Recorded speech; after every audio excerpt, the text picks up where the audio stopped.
Ladies and gentlemen, boys and girls, I'm the Gnarly Gnome. This is called the Weekly Pint.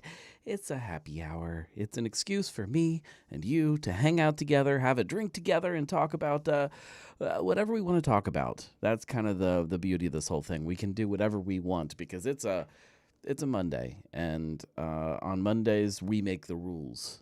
I don't know, whatever. We sit around and we have a drink together. That's the whole point of this. It is a live show, so if you're listening to this afterwards via the podcast feed, you're going to miss out on all the fun because you're not doing this live with us. However, you can tune in next week live. We do this every single Monday night around 9:30-ish, and I say ish because it is currently 9:45, and that's just kind of the way it works sometimes. Actually, I was on schedule, I promise. All of this was working out perfect, and then I came downstairs, and I remembered that this weekend I recorded a podcast. So all of my stuff, including like the camera, I didn't have some of the things that I normally have just always sitting here, because I took them because it was a big podcast. So I took all the headphones and all kinds of stuff. And so nothing was ready. So we were late. That's just kind of the way it works sometimes. And so I apologize. But luckily it's not a show, because if it was a show, we would get in trouble. Let's see. Chris says, just got home from work, cracked open a Pixel while I prep dinner. Pixel is great. Well, that's a show for a different day. We'll talk about that on a different day. Josh is having Mad Tree and Tropic Theory. Ryan wants to know if the timer is frozen. I didn't pay attention, but it sounded like everything was working. Ryan, can you see us? Julia's having a Schwarzbier, a Masthead Schwarzbier. Alex is drinking a Lichtenheiner. And then Ryan is having a Lucen Pilsner. Joe is having Mad Tree Seeing Colors West Coast. I do have a beer that I'm going to crack into, and it's not a Cincinnati beer because, as I mentioned, big podcast this weekend, and you guys will see this next Monday. This is the Great Ohio Get-Together of Beer Wonderment. I don't know what we're calling it, but every couple years I get together with a bunch of folks from all around Ohio, a bunch of beer people, and we sit around and we talk about beer and we drink beer and we have a great time with it. And that took place this weekend. So, hang on. So I did get some beer from out of town is where I'm going with all of this. I'm trying to fix this light. I just can't let it go. All right, is this? Yes, that's this one that needs fixed. I feel like I had to do this last week too, and that means that I didn't actually set it to where it needs to go. Okay. Whatever, it's fine. If you want to call in and tell me how much of a failure I am and how annoying it is when I have to adjust things in the middle of the show, feel free to call in. The phone number's right on the screen, 567-70-DRINK, and you can call right into the show and criticize me, and we can drink together while you do that. Ryan says I only see the timer still. Oh, no. Oh, you know what? That's interesting. What about everybody else? Because it looks like I might be having some problems here, too.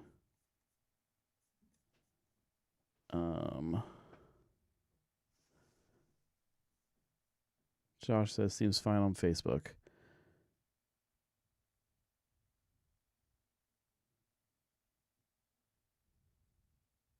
Okay. I don't know.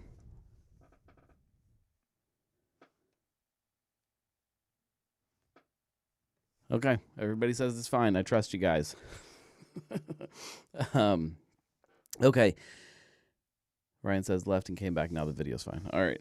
I'm gonna crack into something. I had my mind made up. I grabbed this off of the bar. I bought this I don't know, last summer, maybe a couple summers ago, and it's okay. It's this plantation rum. It's a pineapple rum.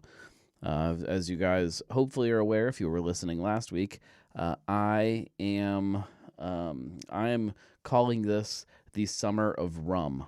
I am determined to drink just inordinate amounts of rum all summer long, all the remainder of the year. I guess we can't really call it summer yet, especially after how cold it was today and this weekend.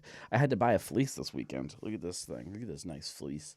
I had to buy this because I got cold. I didn't bring a jacket, and I was cold, and we were at Rheingeist, and I saw these fleeces, and I said, that's a pretty cool fleece, so I bought it.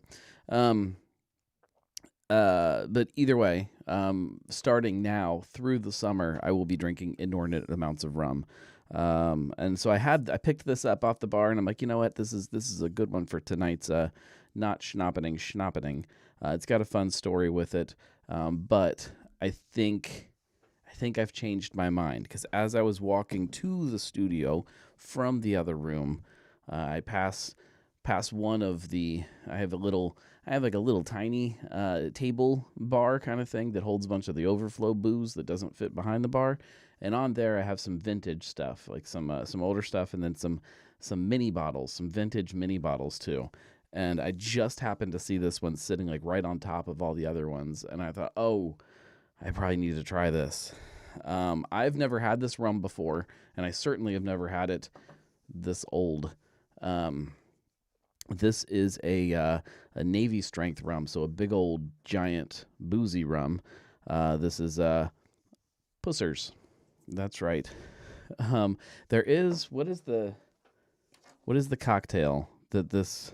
Hang on, I should have done some research, and I didn't, because what kind of Rum Diaries, the rumpening. I like the rumpening. Okay, this will tell me a little bit about it. So this says it's a premium Caribbean blended rum produced to the original Admiralty specifications of the British Royal Navy, known for its rich molasses-forward profile. It's famously used in cocktails like the Painkiller. Key varieties include the 40% Blue Label, that's what this is, and the 54.5% gunpowder proof. And they've got some fun tasting notes. It's considered a sipping rum, but it holds up well in cocktails. I feel like, yeah, the Painkiller's got to be what I'm thinking of, that people swear you have to use this rum in it. I've had a lot of Painkillers, but oh yeah, they've got their whole recipe right on their website.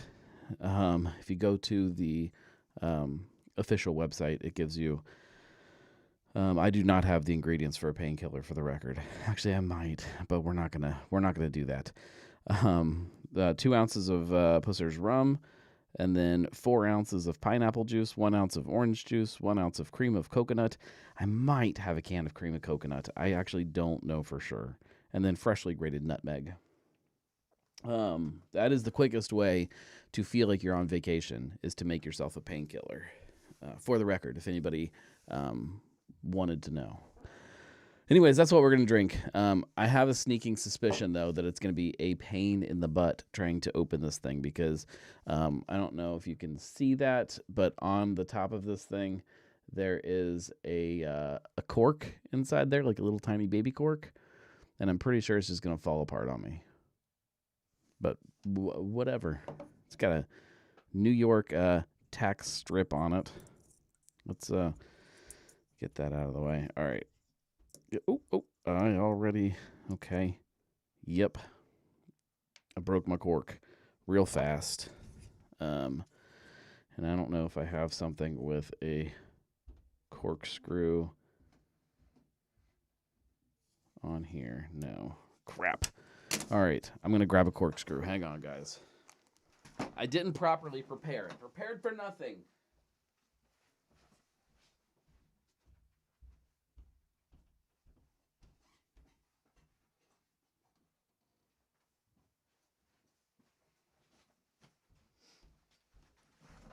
I'm such a failure. Okay, let's see if we can get into this thing. I have a street side corkscrew that I've never actually used. Put good use to it today. Ooh, Made a little hissing sound. I think that's a good sign. You'd think that all of my time hanging out with Brad down at Revival would have prepared me for this, and yet here I am. Yeah, I think we got some bits in there. It's all right, though. Oh, yeah, we definitely have some bits in there. Are we open yet? Oh, a little bit. We're getting there. There's definitely going to be bits of... Oh, yeah, there's bits of cork in here. It's all right. We'll just pour carefully.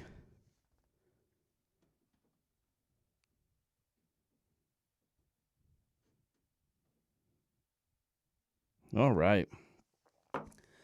Let's see. I don't actually know how old this is.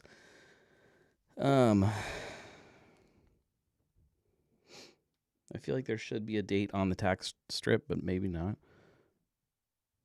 Oh, it's got a story. Oh, I love stories on my bottles.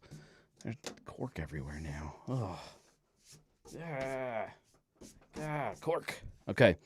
It says, for more than 300 years, from before the days of Nelson, wooden ships, and ironmen, the Royal Navy issued a daily rum ration aboard their Majesty's ships. This tradition, one of the longest and unbroken in history of the sea, carried forward from the year 1655 to August 1st, 1970. The superb rum in this bottle is the same rum that was standard issue on board the Royal Navy ships. Okay. Theirs might have had cork in it too, to be fair. It smells good. Let me get in here. Yeah, it smells good.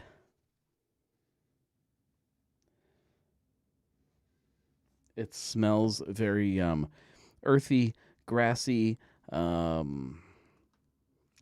There's like a lot of caramel going on. All right, let's give it a tasty taste.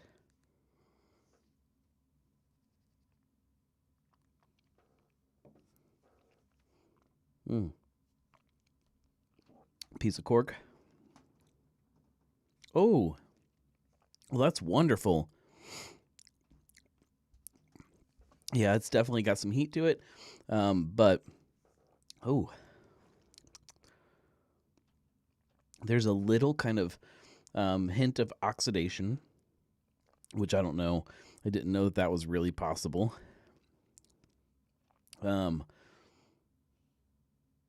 Yeah, that's fun. Yeah, that's interesting. I'm glad I went with that because I don't know that that's something that we really ever get to try again.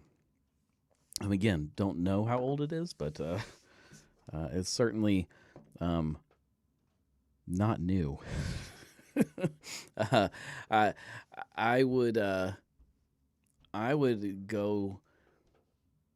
would say that this is a rum that I would now seek out to put on my bar. The bottles you get at the store are not these fun little crocks. I don't know if this was actually a thing that they used to do with the bigger bottles, but I feel like it should be. I feel like all of my booze should come out of crocks. Rum is like, okay, aside from the fact that rum is delicious, which it is, and that's one of the biggest reasons that I'm calling this the summer of rum. But I also I've been trying to explore a few different things, the drinking topics through the lens of Cincinnati, especially. And rum is one of those things. I've been trying to understand rum better. I've been trying to take a journey through different types of rum and drinking rum at different places.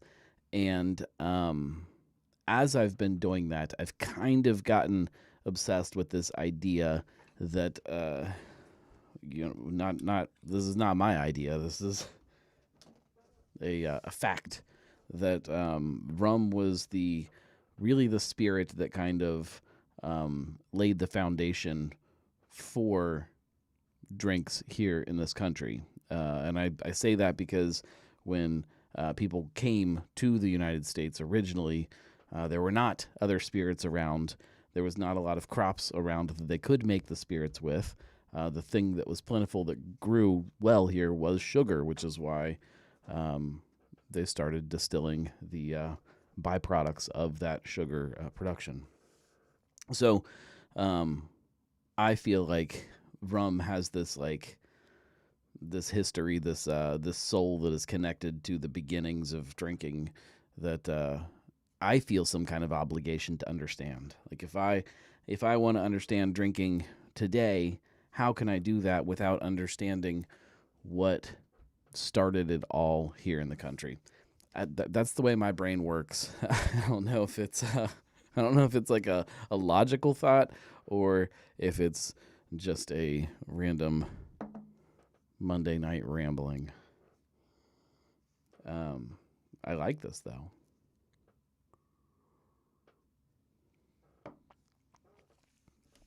Zach says it's the second favorite liquor after bourbon and whiskey. Bourbon whiskey. Is that bourbon whiskey or bourbon / other kinds of whiskeys? I don't know. I love whiskey. I think rum might pass it up for me. I'm thinking. Ask me again after the end of the summer, after I consume more than any human being should consume of rum. While I'm working on that, we're gonna crack open a beer, and then we'll get into some of tonight's topics that I want to talk about. It's really only one topic, illustrated by a few different things. I think we'll see if it all kind of comes together or not. This is, like I mentioned, not a local beer. This is from Birdfish. Birdfish is located in Columbiana, Ohio. I've never been there, but this was a gift to me this weekend after our great get-together.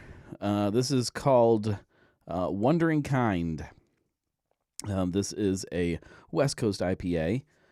In theory, I'm going to throw it out there. I've never had this. If it comes out hazy, it's not my fault.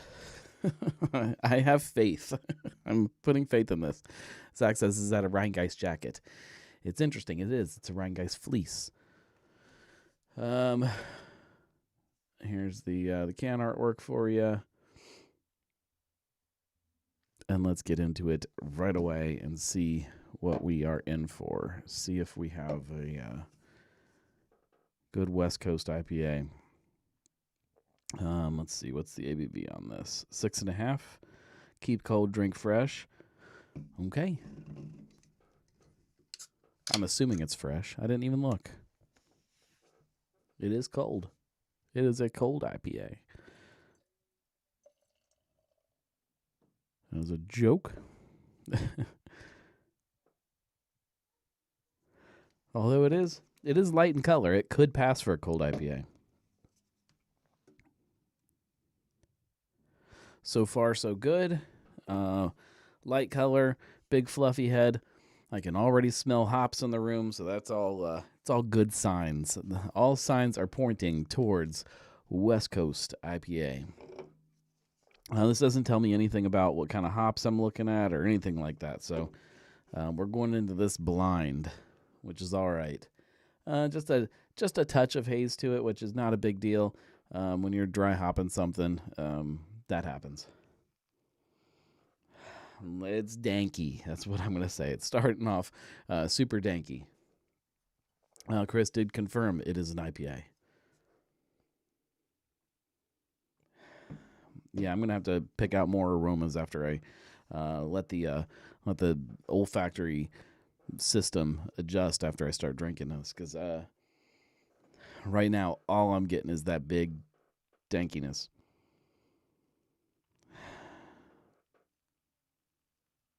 Yeah, it's almost like a real wet green kind of smell. Like if you went outside and not necessarily grass, but like some kind of like thicker grasses, like some kind of weeds and stuff, or like actual weeds like around your yard, and you break them up and kind of rub them all over you, and then like you smell your hands later. You get to here's what it is. You get done weed eating. So you're outside, you're doing yard work, and you're hitting a bunch of the real thick stuff with a weed eater, and it's just kind of spraying all around. That's that smell. It's like fresh cut, like thick, wet grass and weed, danky weed. That smells great. All right, let me get in here.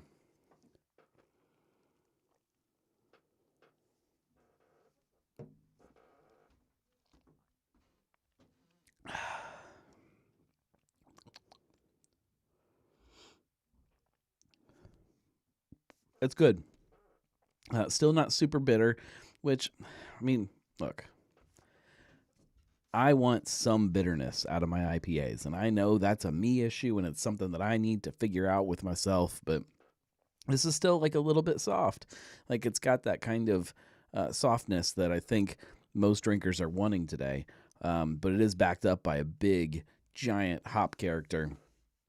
All of those like fresh, floral, earthy kind of aromas that I was smelling before are still there. The dankiness. There is like a nice like tropical fruit that is hanging out there. Maybe some.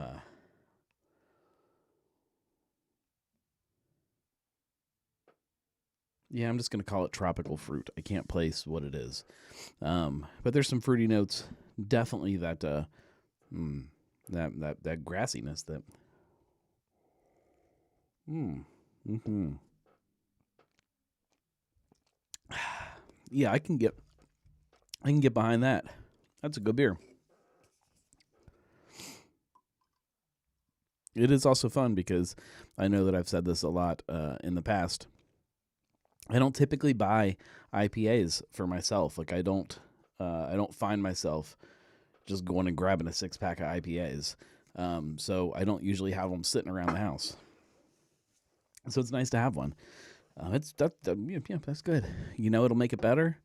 Drinking it with some rum. Mm. Speaking of rum, let's jump into it and let's talk about pickles. Hang with me. So, as you are aware, we are home here in Cincinnati to what I have called the very first pickle beer, and that is Urban Artifacts Pickle. And I did a bunch of research to try to confirm and try to make sure that Urban Artifacts Pickle was the first beer brewed to taste like a pickle. And from what I can come up with, it definitely was. There was one beer that was a what was it? It was cucumber goza that had some kind of a pickle like name, but it didn't have any dill in it, and so I'm not counting that as a pickle beer. And that came out around the same time as Urban Artifacts Pickle. But I'm calling Urban Artifacts Pickle the very first pickle beer. And as Zach mentioned, yes, PBR is releasing their own pickle beer. And it's a collaboration with, who are they collaborating with? Grillo's Pickles. That in itself isn't that important. This idea that we now live in a world where not just a macro beer, but a brand that when I was a younger drinker was like a budget brand, a PBR. It was like for people who didn't want to pay, you know, Bud Light prices for their beer. It was the it was the cheap stuff. Then it quickly became like a hipster beer, which makes sense if you're putting pickles in it. But it feels a little strange. It just feels a little strange to see them now making a pickle version of it. It seems like it's kind of it's either missing the point of what the beer is supposed to be, or it's coming like all the way into some kind of weird hipster full circle thing that like I don't know. I wouldn't mind trying it. I'll give it a try. I don't have high hopes for it. I've had a lot of pickle beers. In fact, anytime I see a pickle beer, I'm picking it up because I'm so obsessed with kind of understanding how people do it. And I've never found one that I enjoy as much as I enjoy Urban Artifacts. And I say that recognizing, yes, I'm a homer and I like beer from here, and that's my thing, and I get it. They're going to get extra points no matter what. But I do think I'm still thinking objectively on this. I think that the other pickle beers that I've tried, just it tastes like somebody is taking just a light beer, whatever base they're using, usually just some kind of light beer, and just dumping some kind of pickle flavor in it, like pickle juice. They're just dumping pickle juice in a beer. Again, fine. I think that's probably how the style got started at one point. If you go on the website somewhere, I wrote an article about pickle beer and pickle being the first pickle beer. And in there, I kind of go into some of this. And there is a tradition that is popular in a lot of dive bars, especially out in the Midwest, where you get a light beer and you get a pickle and you throw your pickle in your beer. And it does add just that little bit of pickle personality to your beer. That's where this whole thing started, I think. So it's not crazy that if you want to make a pickle beer, you just put a little splash of pickle juice in your pickle beer and you call it a pickle beer. That's not crazy. And so I'm not going to like crap on somebody for doing it, but when we have something like Urban's Pickle, which I drank this weekend, I had a pickle when I was at Urban on Saturday and loved it, as always. And it just reminded me that the beer, it's not just a pickle flavored beer. It's like somebody took a pickle and broke it up into its unique parts and then like put them all in your mouth at the same time. Like you can taste each individual part of a pickle, and I think that's part of what makes it so delicious. So I'm curious. I'm going to call it curious about this PBR pickle beer. It's 4.7%. Yeah. It comes out April 21st. Was that tomorrow? Oh God. I don't know. Oh, they are co-branding a car in the Jack Links 500 at Talladega. I guess that's some kind of like NASCAR race. They're going to have a pickle car. Okay, no, it hits, that's when the race, okay. That's when the car debuts on the 21st. The beer does not hit retailers till May 4th. You can get it at Walmart, Publix, Total Wine, Food Lion, Albertsons, Safeway, GoPuff, Quick Trip, and more. Okay, like I might actually look for it. Like that's how much I'm curious. Zach says, I say you grab the pickle PBR and drink it on the show next week. What day is the 4th? It will not be out next week. It'll be out in 2 weeks.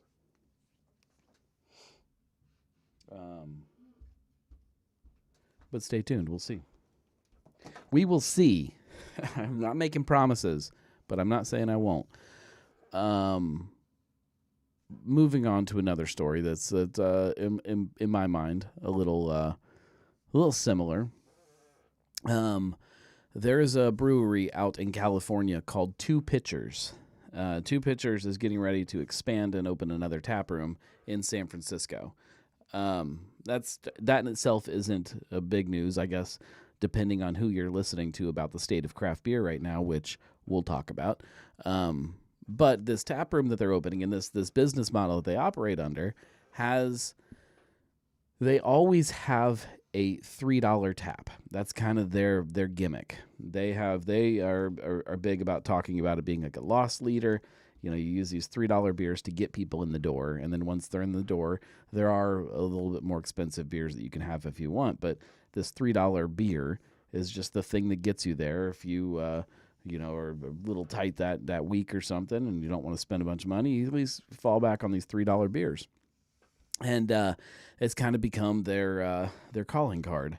And they're doing it with this new tap room too in San Francisco, which I've never been to San Francisco. I've never drank in San Francisco, but I assume it's not very cheap to drink in San Francisco.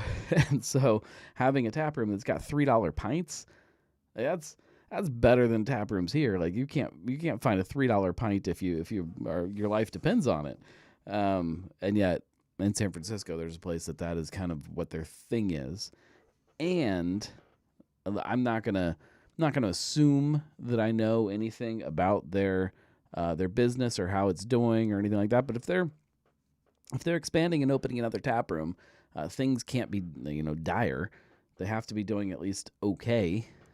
So it might be working, and it raises a thought that I've been kind of thinking about for a while, and this idea of beer and where it sits in like our culture right now. I've always felt like most of the beer that I'm drinking, and I will say most, and that's part of the discussion that we, I guess, have to have. Most of the beer that I'm drinking is not meant to be an everyday commodity that you are putting away. It's not supposed to be. It isn't, and it probably never will be. Some of the six packs are a little expensive, especially compared to some of the other options that are out there on a shelf. And that's not at all why I drink them. I think that all of us have different reasons for why we're picking up a certain beer, but at the end of the day, I think most of us just want something that's more flavorful, that connects us with something deeper than what a macro beer does. And we are willing to use some of our expendable money, our entertainment budget, our fun money for the month. We're willing to use some of that to get better beer. And that's kind of the way I think craft beer was always supposed to be. It's not supposed to be the same thing as macro beer. It's not supposed to be a commodity. It's not supposed to be just a thing that you pick up with your milk. It's not a normal purchase. It's a special purchase, and it's supposed to be a special purchase. It's supposed to be a thing that you spend a little more time picking out and celebrating. It's supposed to be a thing that when you put it in your fridge, it sits in a different spot than cans of Coke that are just hanging out in a crisper for company when it's supposed to be special. And that not to say that you can't have beer that just gets thrown into those places, but that's not supposed to be that's not supposed to be what craft beer is, in my opinion. And so like when I see breweries doing stuff like this, and more power, you find a way to get people in your door, and I can't fault you for it. But it does start to makes people engage with your product differently. It makes people view your product differently. It makes people feel different about your product. Ryan says, you see the deal that March 1st and Fig Leaf are now running on Thursdays, $8 for 32 ounces. Yeah, that's a big old mason jar, I think, is their 32 ounces. That's a lot of beer. Look, I as much as anybody, especially, you hit like Oktoberfest season, like I like sitting and having a liter of beer. It's fun. But if I'm being honest, it is not my favorite serving vessel. I would much rather have a little 10-ounce mug that I have to keep getting refilled for a cheaper price, obviously, than a big giant liter of beer. Because it gets warm. It doesn't. It's not as good.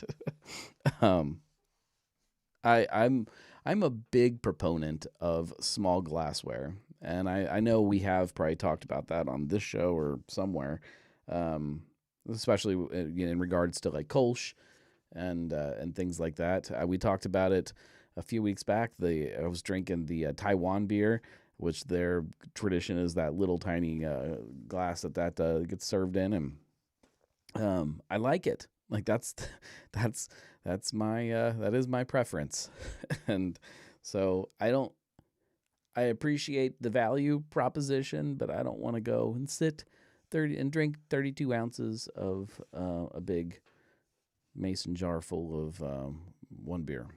Um, and Julia says, especially as slow as I drink, a regular pint is warm by the time I'm done with it.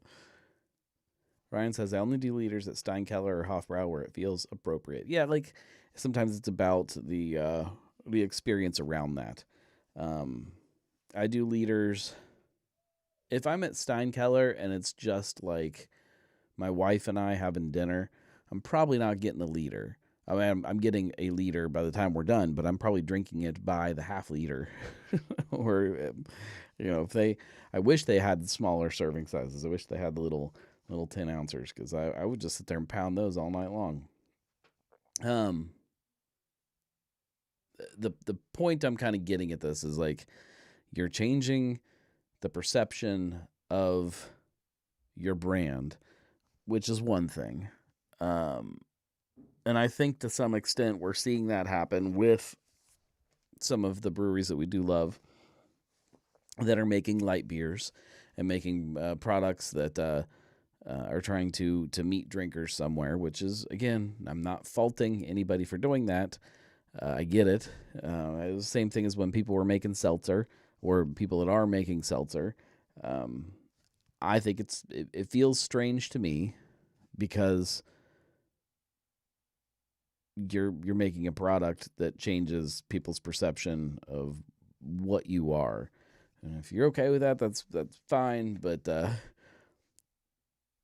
it puts you in a different category than I think you might realize.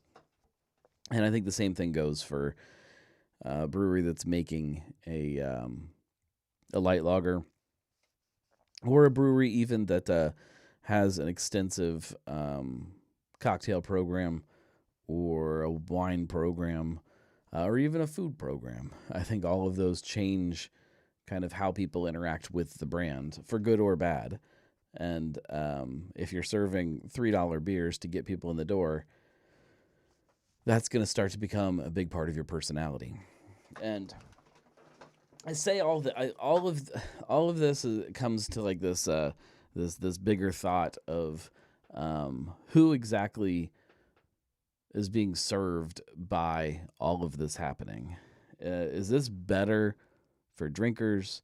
Is it all of this better for the manufacturers? Is it better for beer overall? Who's winning with all of this stuff? And I just keep coming back to the idea that I don't think anybody's winning. Like I think that all of these things that are happening in the craft beer industry are doing mostly harm to long-term craft beer. And I feel like I keep having to say this. I get it. There's a lot of people just trying to keep the lights on, and I understand that. And you got to do what you got to do.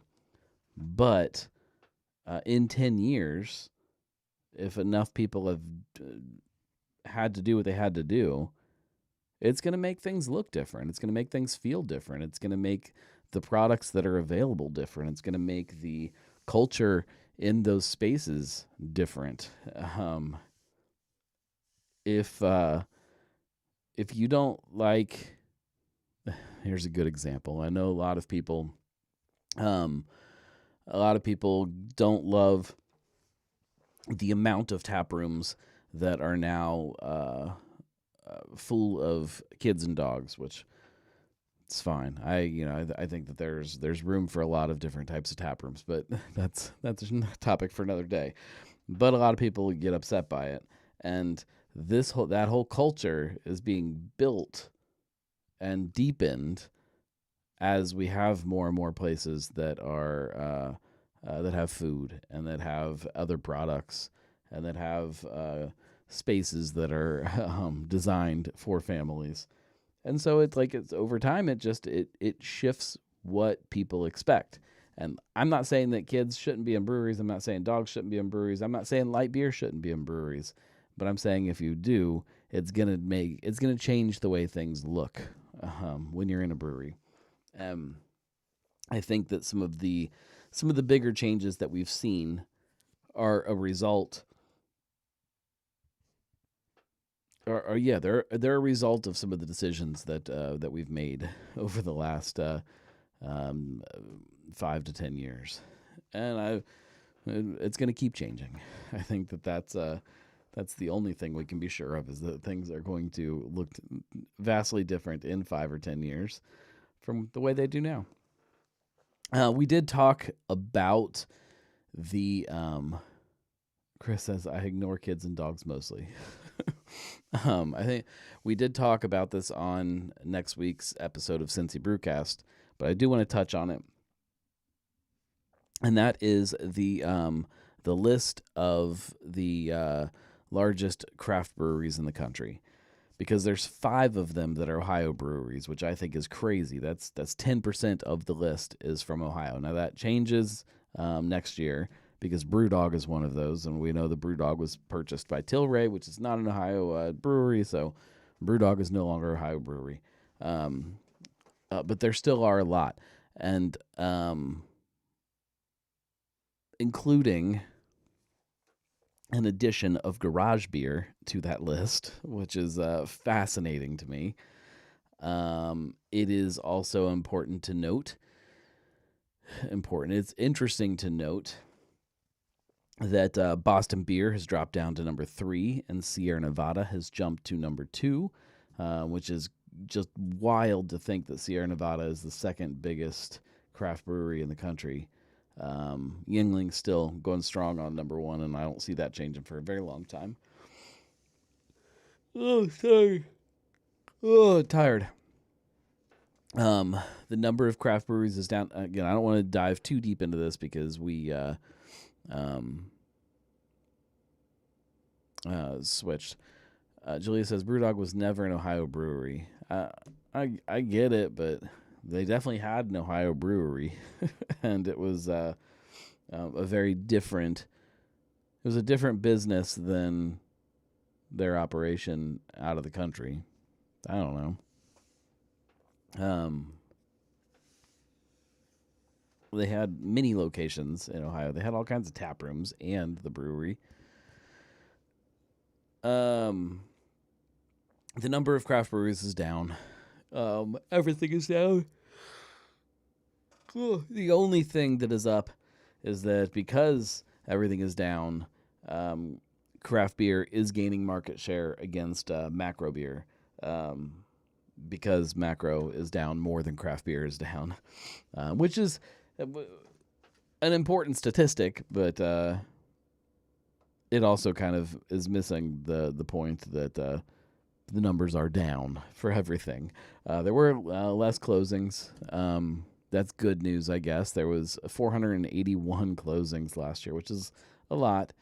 But the previous year, there was 591 closings. So that number is slowing down. And hopefully things are kind of settling into some kind of normal level.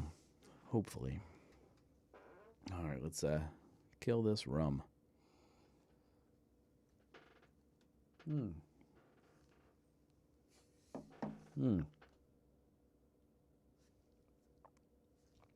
Yeah, like it.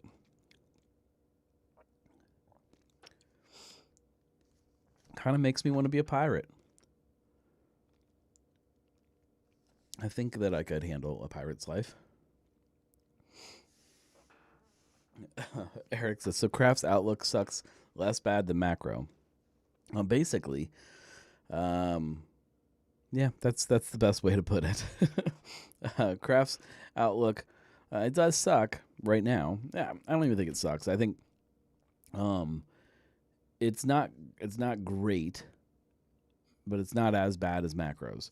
I think that things are settling into some semblance of normalcy where we start to see how big the market is right now.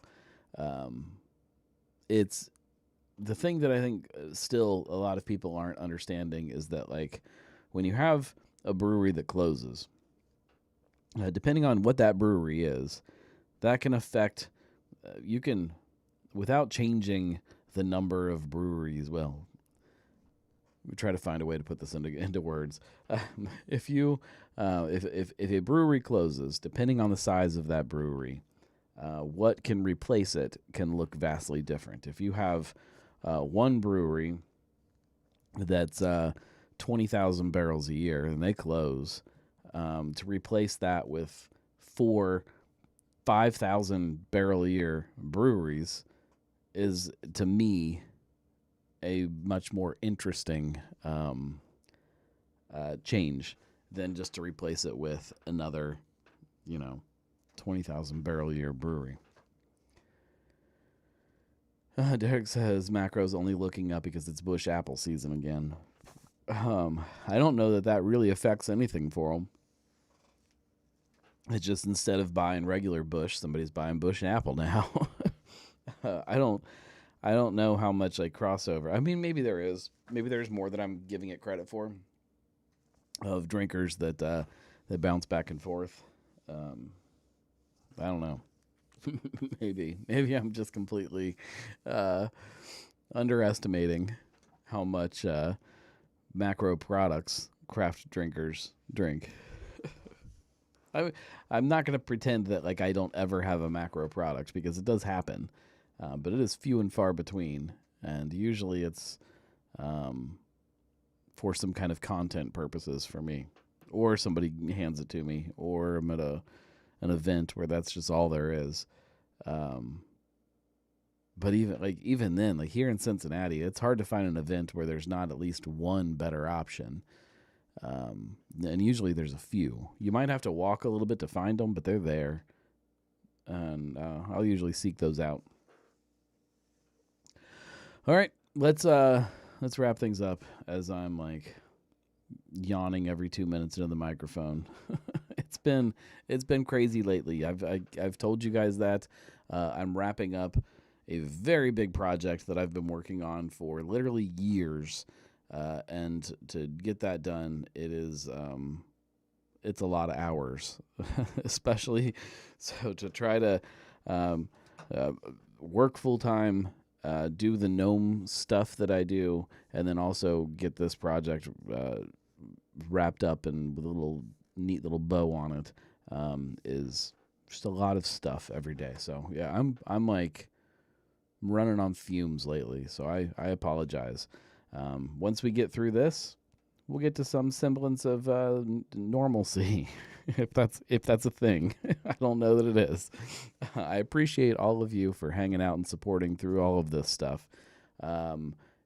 I cannot imagine like trying to operate anything in my life without having this show to kind of anchor everything down. So I appreciate you guys making time every Monday to hang out and have a drink and kind of kick the week off in the right way.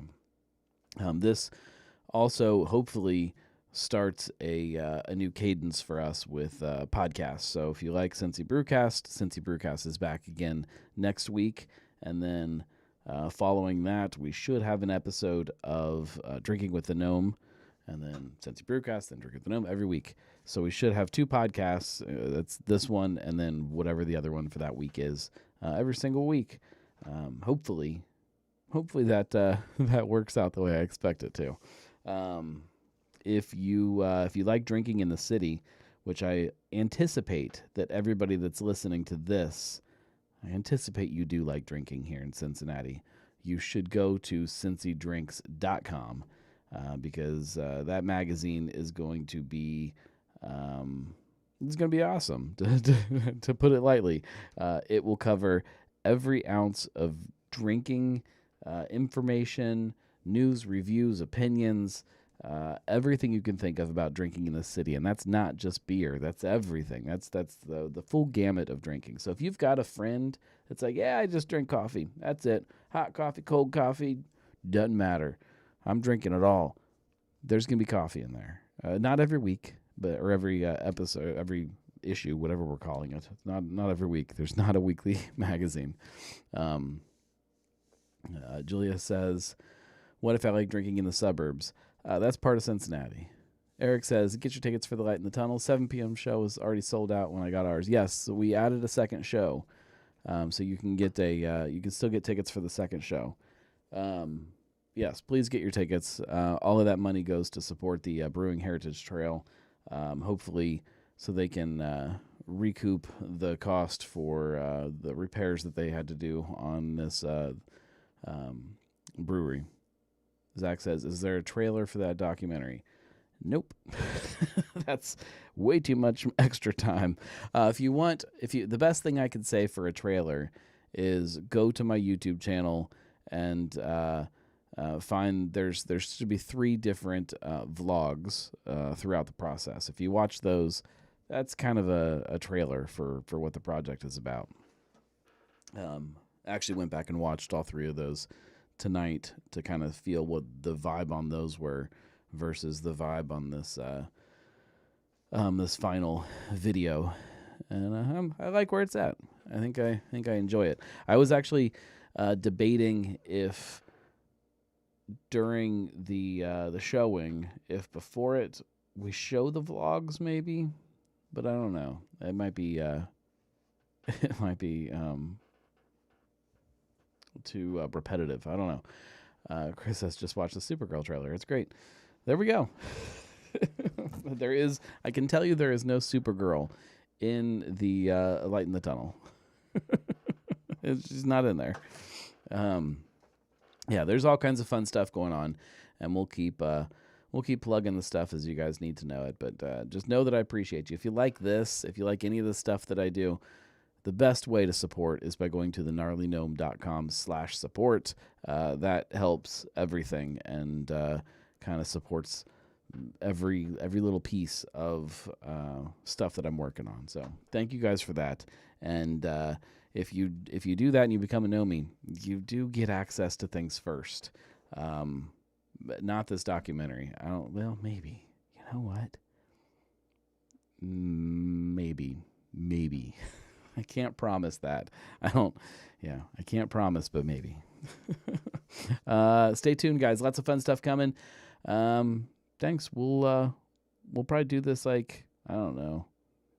What's your calendar look like next Monday? Because free, 9:30-ish. I think that sounded good to me. We'll do this next week, 9:30. I always forget which button it is. I'm going to make a guess that it is this one. No, that's like a memory. Let's try this one. That's not it either. It's great, though. All right, that's got to be this one then. No, not that one either. It's this one. We'll see you guys next week. I will remember which button it is next week. I should just take all the other sound effects off. Good Lord. See you guys. Thank you. Appreciate you.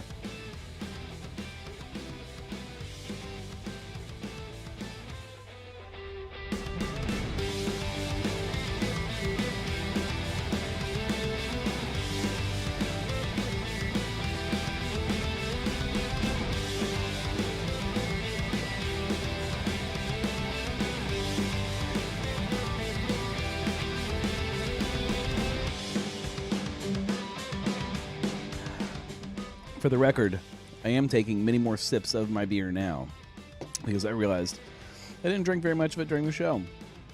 I am now down to I'm